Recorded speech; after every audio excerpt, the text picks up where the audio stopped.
திந்துச்சா அதில் அந்த பக்கெட்டில்? ஆ சரி சரி போடு போடு, சீக்கிரம் போடு, மிஷின் போட்டு விட்டுட்டு போகலாம். கிராசியா ஸ்ருதி. போடு. ம், இன்னொரு பக்கெட்லேயும் இருக்குது பாரு துணி. இதா இன்னொரு பக்கெட்லேயும் இருக்குது பாரு. அது மட்டும் தான் போடு.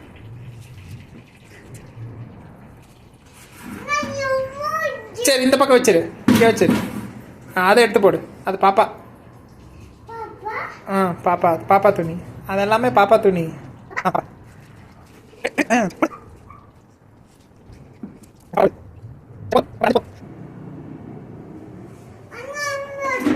முடிஞ்சிச்சா? சரி அவ்வளோதான், வா வந்து விளையாடுவோம். வா கை கழுவிக்கலாம். பக்கெட் தள்ளி வச்சு. போதும் போதும் போதும்.